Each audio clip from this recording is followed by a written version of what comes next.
In a quiet village surrounded by whispering trees, lived two inseparable friends, Amira and Lami. Their laughter brightened every morning, and their bond was admired by all. They cooked together, fetched water, shared secrets. Everyone said nothing could break their sisterhood.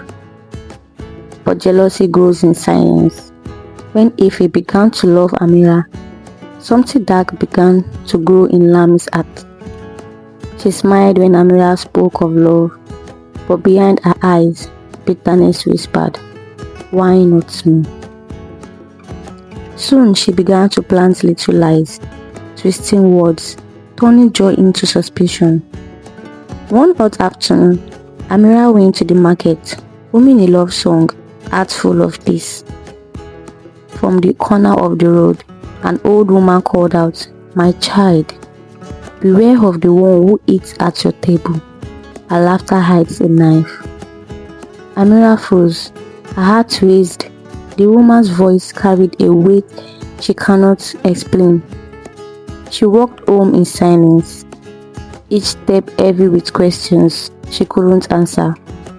That night, she told Effie everything.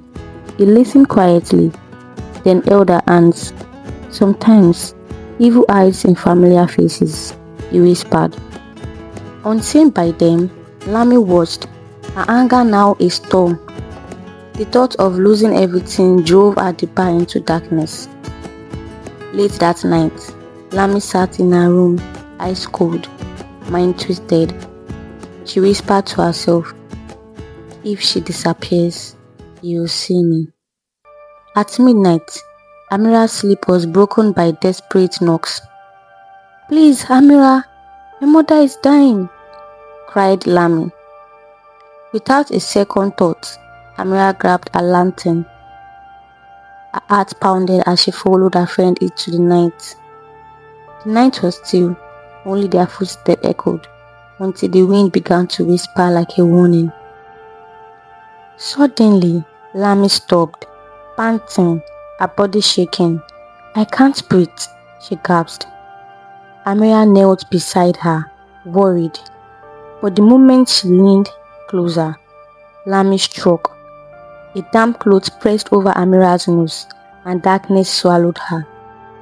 She dragged her friend through the forest to a pit she had dug days before. Her hands trembling, but her heart unbending. She began to cover her with sand, her tears mixing with sweat. Each handful carried the weight of betrayal. Then the forest began to stir. The wind howled, the leaves shivered, and a strange glow filled the air. The old woman appeared once more, her staff shone like lightning. "You have buried not her, but your soul," she thundered. She screamed and ran, but the light followed her, her sin now marked upon her heart. Beneath the soil, Amira gasped for air. The spirit of truth lifted her, giving her breath again. She ran home in tears, trembling, her heart crushed by betrayal, yet thankful for life. Effie rushed out when he heard her cries. She fell into his arms, whispering, "She tried to bury me alive, my friend." By sunrise, the story spread like wildfire. Villagers gathered, shocked, waiting at Lami's hut. When they found her, she was trembling, her eyes wide with fear. She confessed everything before the sun rose high. Mama Uwa stood beneath a tree, her staff grounded. She said softly, "Evil buries itself, the truth never sleeps." And life returned to peace. But the story of Amira and Lami lived on, reminding the villagers that jealousy kills faster than any weapon, and the heart that envies buries itself alive. Thanks for watching till the end.